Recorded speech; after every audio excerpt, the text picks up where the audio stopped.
밤이 짚어지고 모든 빛이 사라질 때, 그 순간 어둠이 숨을 쉬기 시작합니다. 살아온 숨결이 우리 세상의 구석구석에 스며들며 아직 아무에게도 들려지지 않은 이야기를 다져옵니다. 오늘 밤, 당신은 어둠 속에 숨겨진 진실과 마주할 준비가 되어 한다. 여기 어둠의 숨결에서 우리는 한 걸음씩 미지의 세계로 들어섭니다. 모든 소리, 모든 속삭임이 저 너머에서 온 경고일지도 모릅니다. 심장을 단단히 붙잡으세요. 왜냐하면 지금부터 시작되는 공포는 단지 서만일 뿐입니다. 크레인이 움직이는 동산에 사람이 있을 수는 있지만 셀자나의 바깥에 보행자 통로가 있어서 크게 사고가 날 일은 없습니다. 제가 겪고 있는 이야기를 쉽게 설명하자면 작업진에 들리는 환청입니다. 세대의 크레인을 2개월에 한 번씩 교대하면서 타는데 불제의 이용이 크레인은 거의 쉬지 않고 일해내야 할 정도로 근무 강도가 셉니다.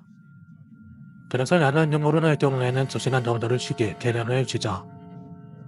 문제는 주변에는 사람들도 많으니 환청이 들리진 않는데 꼭 야간에 이 이후기 트레인에 타는 환청이 들립니다. 저었지만 하냐 2시간 쉬는 시간에 잠깐 눈을 붙이고 있으면 실내에서 사람들이 웅성웅성거리는 소리가 들립니다. 어쩔 때는 멀리서 들리기도 하고 또 어쩔 때는 바로 옆에 있는 것처럼 가까운 곳에서 들립니다. 내가 이상한 건가 싶어서 눈을 떠보면 웅성거리는 소리가 멈추고 다시 눈을 감고 있으면 또다시 그 소리가 들리기 시작하죠. 무슨 사람 대화 소리 같은데 도무지 알아들을 수가 없습니다. 다른 트레인은 그러지 않는데 유독 이 2호기 트레인에서만 이런 일이 발생합니다. 이뿐만 아니라 구정리에서 노이즈 소리가 들리면 웬 아저씨 목소리가 짧게 들렸다가 끊기는 현상도 자주 발생합니다. 원인을 발견하지도 못하고 있다가 입사한 지 꽤 오래된 형한테 이 이야기를 하게 되었죠. 그랬더니 그 형이 말하길 2호기에서 사람이 죽었다고 겁을 주는 겁니다. 나름 심각하게 얘기했던 건데 장난으로 받아들이는 것 같아서 재차 말을 했죠.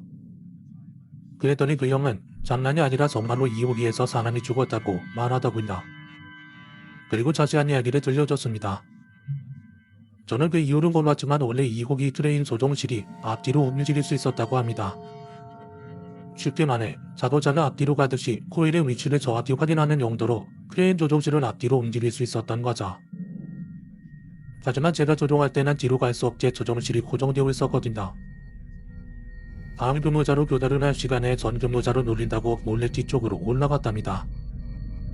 그리고 겁을 주려고 뒤따라서 고개를 내밀었는데 하필 그때 조종실을 뒤로 움직였던 거였죠. 그 바람에 목이 압착되어서 사망사고가 발생했다는 겁니다. 그날 이후로 2호기 크레인 조종실은 뒤로 고가리에 고정을 시켜놨던 거였죠.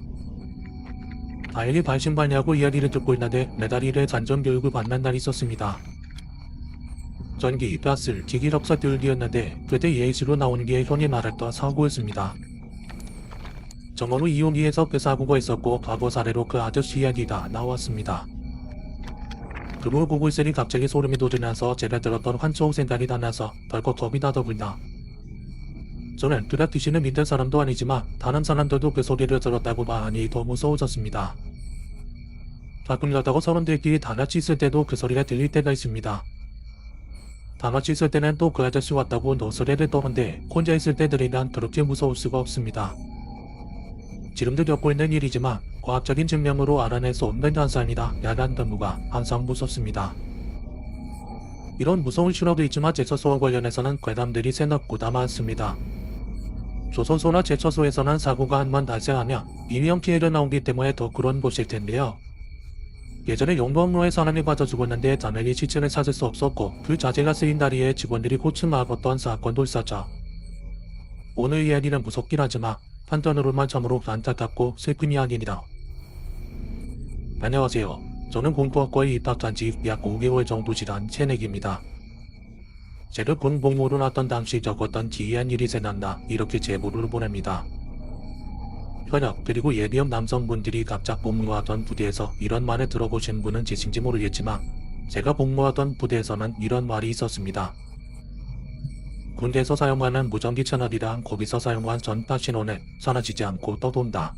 그러다 누군가 무전기를 사용할 때 그 채널을 통해서 나오는 경우가 있다. 라는 말들이 선임에게서 후임에게로 전해지고 있었습니다. 모두 소음절이고 식량을 데리고 선인들이 가장 먼저 하는 이야기는 여기 있는 사람들이 다 지내봐야 네 차례가 오른 거야. 혹은 부대 지도와 주변 지리를 담은 지도를 보여주며 여기 있는 산들을 다 따봐야 니를 전략할 수 있어 라는 말을 하겠죠. 저도 입대하기 전에 사촌형에게 이렇게 들었는데 저는 전역으로 오자마자 가장 처음 들은 이야기가 저 이야기여서 더 기억에 남았는지 모르겠습니다. 당시 이 이야기를 처음 들었던 저는 16년 2월에 강원도에서 첫 자대대 치료받을 신변이었고 손해통신변이었던 제 맞살인과는 자연스레 이런 이야기를 많이 했습니다. 그리고 지금부터 말씀드릴 일은 제가 전역으로 오고 처음으로 부대 전체가 실시하는 훈련에서 다른 중대 사람들과 함께 겪었던 일입니다. 때는 16년 4월이었고 저희 부대는 신병들을 포함해 부대 인근으로 훈련을 나갔습니다. 아주 훈련된 저는 막내였기 때문에 식사 추진을 받으러 이동했죠. 다른 중대에서는 한 달 선임인 역중대 통신병과 해당 중대의 중대장님 그리고 각 소년들 막내 라인들이 저처럼 식사 추진을 받기 위해 모였습니다. 그리고 중대장님과 함께 온 중대 통신병이 이름은 잘 기억나지 않지만 등에 내는 장식의 무전기의 주파수를 잘못 던지려 다시 조정하는 일이 발생했습니다. 해당 중대의 중대장님과 함께 주파수를 조정하던 중 갑작스레 무전기에서 여자의 찢어지는 듯한 비명 소리가 들려왔습니다. 그 자리에 있던 우리 막내 라인들은 죄다 독을 먹고 무슨 소리 나는 난리가 났었지만 중대장님께서는 아무런 일이 아니라며 훈련 중에 소리를 내지 말라고 하셨죠. 어떻게 생각하면 이것이 참으로 믿기지 않으면서도 또 소름 돋는 일이었습니다. 평소에 미신업은 귀신 같은 것들을 이젠 믿지 않았던 제가 처음으로 겪었던 일이니 말이죠. 이 사건은 한동안 부대 전체에서 회자될 정도로 파급력이 있었던 사건이었습니다. 하지만 시간이 흐르고 그다시 그 일을 겪었던 사람들이 어느 정도 짬을 먹자 슬슬 기억 속에서 사라지게 되었죠. 그러다 문득 그때의 기억이 나서 제보를 보내지만 혹시 공과과 학생 중에서도 무전기에서 들리는 이상한 소리를 들은 분이 계실까 궁금합니다. 내용 자체가 굉장히 짧지만 임직실하십니다. 보통 군대에서 사용하는 무전망은 아무나 들을 수도 쓸 수도 없는 망을 사용합니다. 그렇다고 무전기의 주파수를 조정하다가 여자의 찢어질 듯한 비명 소리를 듣는 것도 거의 불가능하죠.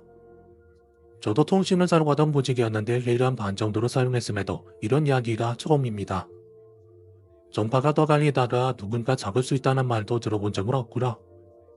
다만 실제로 사람들이 다 있는 곳에서 비명 소리를 들었다는 건 분명 섬뜩하니답니다.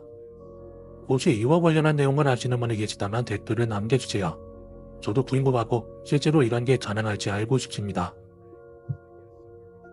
언제나 친구들과의 술자리에서 들은 이야기입니다. 친구는 어느 일적 여름에 동생이랑 시골 할머니 댁에 놀러 갔었답니다. 다들 그러들 시골에서 신나게 놀고 계곡에서 물놀이도 하고 즐거운 시간을 보냈다나 봅니다. 그러다 해가 지고 저녁이 되어 식사를 하고 도란도란 이야기를 나누는데 할머니께서 문득 말씀하시더랍니다. 절대 밤에 내고 나가나 안 된다. 할머니의 얼굴은 무척 진지했다고 합니다. 할머니 댁은 하도 시골이라 가기까지 자전거로 타고도 30분은 나가야 됐습니다. 시골길이라 가로등 하나 없이 칠흑같이 간단했고요. 친구는 할머니가 아무 이유 없이 그렇게 말씀하셔서 조금은 이상하다고 생각했지만 어두우니까 위험해서 그러라고 다 했답니다. 너무나도 진지한 할머니의 태도가 조금 무섭기도 했고요. 그리고 방에 들어가 잘 준비를 하는데 새벽 1시쯤 될 무렵 갑자기 동생이 아이스크림이 먹고 싶다고 칭얼대기 시작했습니다. 할머니의 신신당부가 떠오르긴 했지만 기묘하게도 친구도 갑자기 아이스크림이 몹시 땡겼다네요.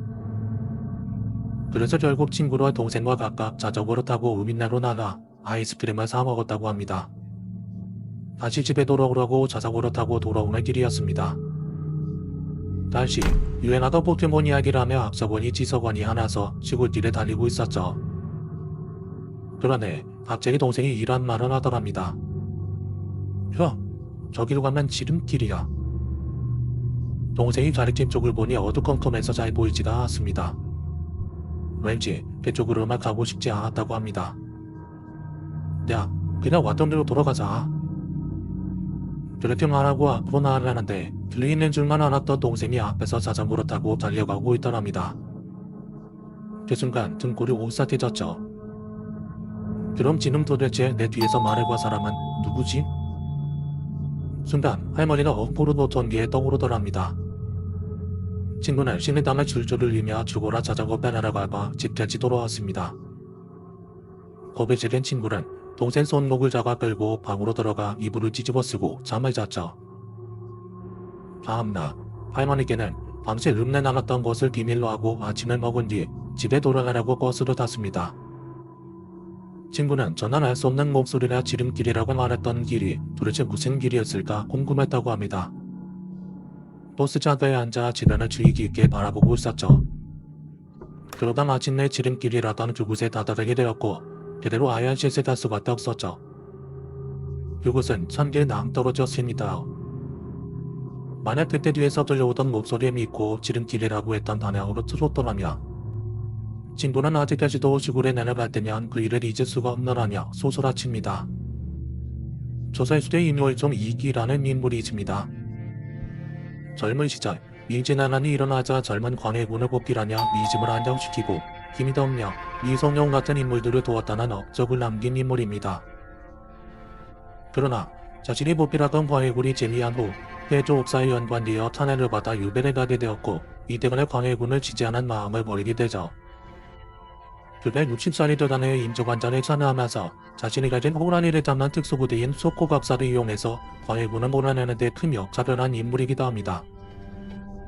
한마디로 국적도 많고 능력도 좋은데 말년에 광해군 대신한 것 때문에 호불호가 달린 인물이죠. 그런 이기가 말년에 유치일전했다는 야사가 전해져 내려옵니다. 조사일제 재상인 이기가 나이가 64시 되어 예송 놀쟁이기 날려 탄핵을 당한 후 귀양을 오게 되자 틀리에서 하지만 나머지 명예 틀리에 들어 일어나지 못했습니다. 이에 아들이 이시됐던 친족들이 그의 임종을 지키기 위해서 밤새 둘러앉아 있었죠. 결국 이기는 자전이 되어서 숨을 거뒀고 부성들은 오연하며 잡내 준비를 하고 있었습니다. 결혼해 새벽달이 오는 무렵 이기가 갑자기 벌떡 일어나는 것이었죠. 주위 사람들이 놀라서 비명을 지르는 데는 한동안 소동이 계속됐는데 일어난 이기가 처음으로 한 말은 아들에게 물을 달라는 말이었습니다. 잠시 후 사람들이 진정을 하자 이기는 하인을 직접 곧장 아랫 마을로 가서 감나무가 있는 집을 찾아 무슨 일을 하고 있는지 알아보고 오라고 말했습니다. 심부름을 났던 하인이 돌아와서 이렇게 알아왔습니다. 가군이 감나무가 있는 집에서 무당을 불러 신굿을 소지하고 있었는데 이사비로 연평대감님의 상을 성대 안에 사려놓고 노래 하나 춤추며 부스러고 있었습니다. 그러자 이기는 자신이 겪을 이상한 일을 이야기했습니다. 이기는 밤에 숨이 끊어진 후 자신의 영혼이 루신에서 떠났고 범하게 있었는데 어디선가 자갈색 옷을 입은 아이가 나타나서 자신을 끌고 갔답니다. 그리고 어느 잡나무가 있는 집 앞을 지날 무렵 머리를 풀어헤친 노파가 나타나더니 이기를 데리고 가는 동자와 귓속말을 하는 것이었죠. 귓속말이 끝나자 공자는 이기에게 이사를 하며 사라졌고 이번엔 노파가 이기를 끌고 걸어가기 시작했습니다. 그대로 노파를 따라 잡나무가 있는 집으로 들어갔는데 그 집은 크게 구슬하고 있었고 그 옆으로 여러 귀신들이 집안을 둘러싸고 있었죠. 노파는 안내한 집 앞에 어떤 아이의 몸을 짓밟으며 서있는 숭악한 장상에 귀신이 있었습니다. 귀신은 많이 떠서 아이가 고통스러워할 걸 보자 화난한 이기는 자신을 모르려 고통을 쳤는데 입이 아닌 모유 전체로 소리가 울려 퍼졌다고 합니다. 이에 귀신은 온몸이 흩어지는 듯 사라졌고 아이는 무사할 수 있었죠. 노파는 이기를 비롯한 여러 귀신들에게 음식을 대접했는데 각종 음식의 냄새를 코에 소림이 저절로 배가 불러지기 시작했습니다. 시간이 흐르자 노파는 다시 이기를 안내해서 지구를 안했고 집에 오니 자신의 육신이 완연하게 자리에 누워있기에 그 육신 가까이 가니 어느덧 깨어났다고 말했습니다. 다음날 이기가 어제 자신을 데려온 노파를 불러 어제의 일을 연유를 물었습니다.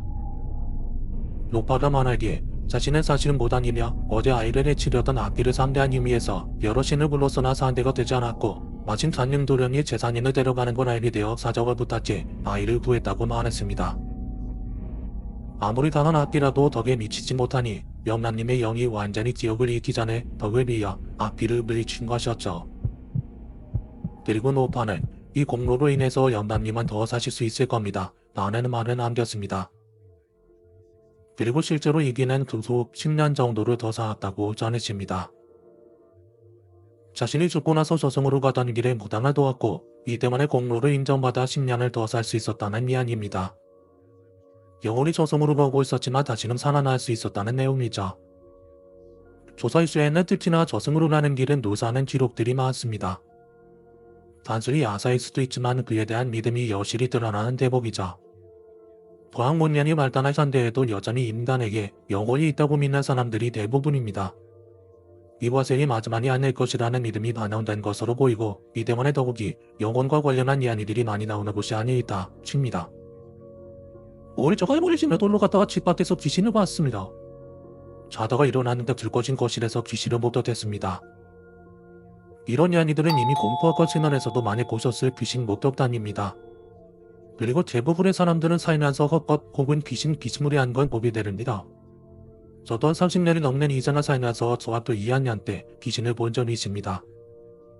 그런데 사람 눈에 보이는 귀신이 단순한 허사, 즉 착신일 뿐이라는 연구 결과가 있습니다. 동화 사이언스에 따르면 인간의 뇌가 착신을 일으키는 것을 귀신을 봤다로 착각한다는 것이죠. 인간의 뇌는 눈에 보이는 사물을 완전한 것으로 이식하려는 능력이 있습니다. 이를 보정 능력이라고 하는데 사물이 불완전하더라도 뇌는 이를 완전한 것으로 이식하려고 합니다. 쉽게 말해서 어두운 자장에 제대로 보이지 않는 물체를 봤을 때 만약 그게 반도 제대로 보이지 않았다면 나머지 50%를 채우려고 한다는 겁니다. 이는 눈앞의 세상이 나래를 칠 것인지 아닌지를 신속하게 판단하고자 하는 인간의 본능 때문에 생긴 능력이죠. 이미 오래전부터 이 뇌는 움직이는 얼굴에 신경을 쓰도록 발달해왔기 때문입니다. 뇌에서 이를 관장하는 부분이 뇌측두엽인데 사람 얼굴과 주근이나가 비슷한 모양을 보면 뇌측두엽에서 곧바로 반응이 일어납니다. 측두엽에 문제가 생기는 면이 간질인데 간질을 앓고 있는 환자들이 특히나 귀신을 자주 목격한다고 하죠. 실제로 환각에 빠지거나 염증이 찌놈을 경험한 사람들의 뇌 측두엽에서 발생하는 뇌파에서 곧바로 변화가 생깁니다. 이 때문에 소설 제목으로 유명한 소설가 도스토옙스키가 간질 환자였을 가능성이 크다는 연구 결과도 있습니다. 글라소드 앤전이 경험을 했기 때문에 소설의 세밀한 묘사와 직관적인 이야기 구조로 만들어낼 수 있었다는 연구 결과였죠. 자, 그렇다면 우리가 일상에서 경험하는 이야기를 살펴보자. 귀신을 봤다고 주장하는 사람들의 대부분은 낮이 아닌 저녁에 그것도 어두운 곳에서 귀신을 목격했다는 내용이 대부분입니다.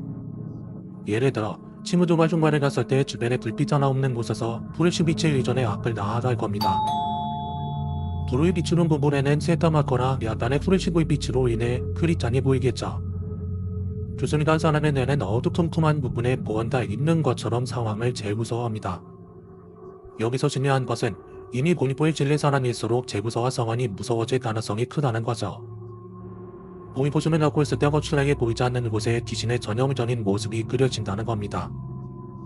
어두운 숲속에서 후레쉬를 켰을 때 나무, 나뭇잎, 돌 등 주변 주형 식물들이 합쳐서 사람으로 나타난다는 거죠. 그리고 그 영상에 불빛이 비추는 것이 아니라 그 상태에서 그대로 응시했을 때 그게 움직이는 것처럼 보입니다. 방에서 불을 꺼놓고 어둠에 익숙해졌을 때 벽에 걸려있는 옷을 자세히 보게 되면 그게 움직이는 것처럼 보이는 것과 동일한 현상이죠. 그래서 우리나라에서 생겨난 것이 도깨비불이라는 이야기도 있습니다. 예선저대로 불빛이 날아다니는 걸 두고 도깨비불이라고 믿어왔는데요. 깜깜한 방에서 희미한 불빛을 계속 응시하며 그 불빛이 공중에 뜬 채로 움직이는 것처럼 보이는 것을 도깨비불이라고 생각하게 된다는 거죠. 이는 안구의 불규칙한 운동 때문에 생긴 현상으로 실제로 불빛으로 움직이지 않습니다. 사람들 또한 이처럼 자동 운동을 하고 실제 물질의 움직임이 아닌 주변의 정보에 민감하게 반응해서 움직인다고 받아들이게 되는 거죠. 그래서 귀신이 자주 출몰한다는 흉과 명수들을 보면 대부분 비슷한 특징을 지니고 있습니다. 일단 어둡습니다. 주변에 자료들 하나 제대로 있지 않는 곳들이고요.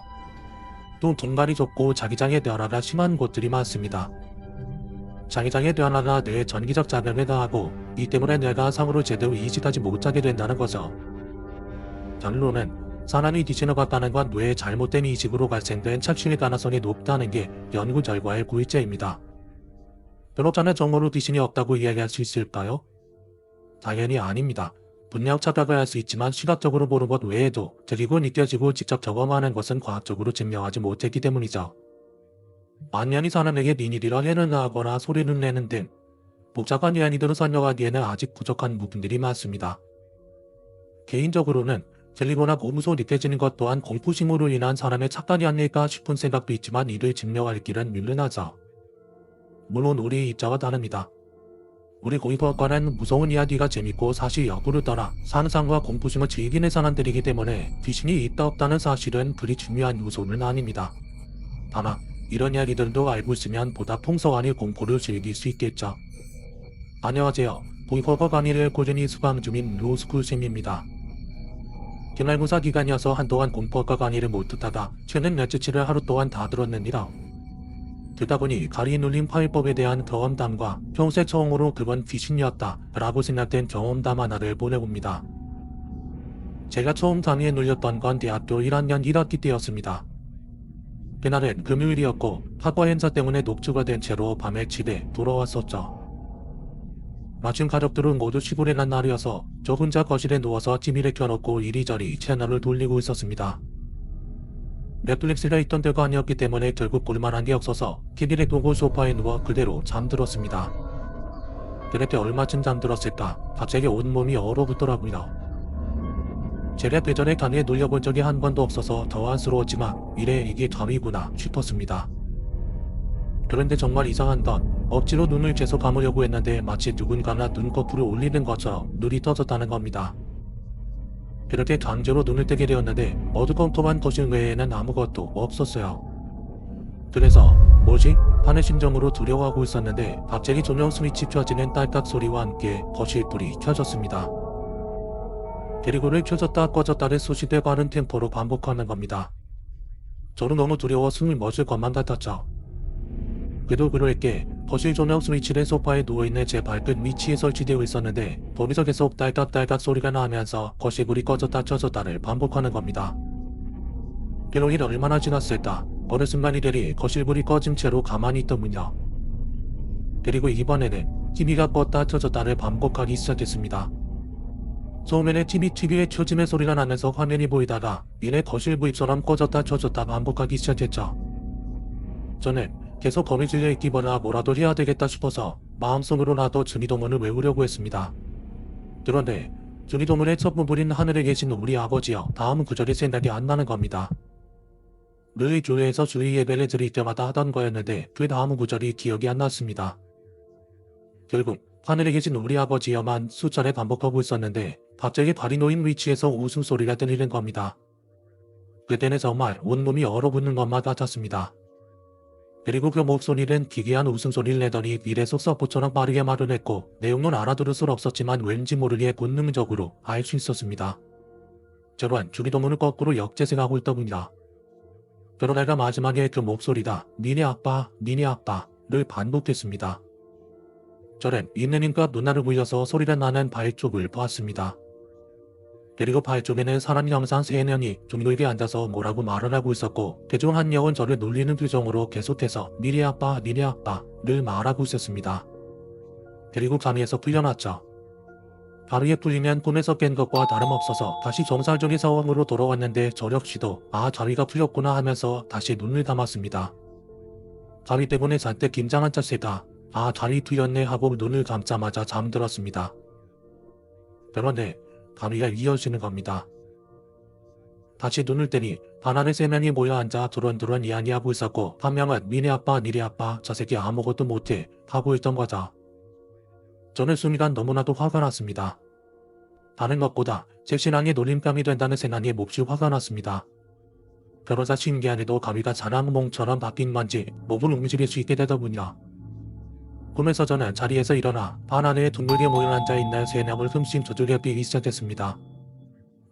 그 조롱하던 귀신의 땀도 쥐고 톡톡 때리고 마구 짓밟 맞는니다. 나머지 귀신들은 저를 말리다나 몇 대씩 맞고를 현관으로 도망쳤습니다. 꿈에서 귀신이 잘못됐다고 빌었지만 꿈에서 깰 때까지 두들게 됐습니다. 어느 순간 눈을 떠보니 새벽이더군요. 밤마다 꿈속에서 혈투루거리고 일어나니 이게 대체 무슨 일인가 싶었습니다. 이상하게도 이 사건 이후로 감히에 눌리거나 귀신을 보는 일은 당연히 없었구나. 이야기는 여기서 끝이 납니다. 마치 무슨 영화처럼 보이는 이야기지만 실제로 이런 일이 있긴 합니다. 감에서 풀렸지만 다시 감위로 연결되는 경우도 있고 귀신과 싸웠다는 분들도 생각보다 많습니다. 아무리 무서워도 열불이 나는 귀신도 어쩔 수 없는 일도 있네요. 소출이라는 100번 양보해도 귀신과 싸울 용기는 없습니다. 올해 강의는 여기까지입니다. 재밌게 봐주셨다면 공포학과의 이다. 오늘도 어둠의 숨결에 오신 걸 환영합니다. 이 이야기가 마음속 깊이 스며들었다면 좋아요와 구독을 눌러 어둠 속의 더 많은 이야기들과 함께 해주세요. 그리고 댓글로 여러분이 느낀 공포를 나누거나 더 듣고 싶은 이야기를 남겨주시면 여러분의 숨결도 이 어둠의 한 부분이 될 것입니다. 친구들과 공유하는 것을 잊지 마세요. 어둠은 더 많은 이들에게 커질수록 진정한 두려움을 드러냅니다. 곧 다시 찾아뵙겠습니다. 그때까지 어둠 속에서 조심하세요.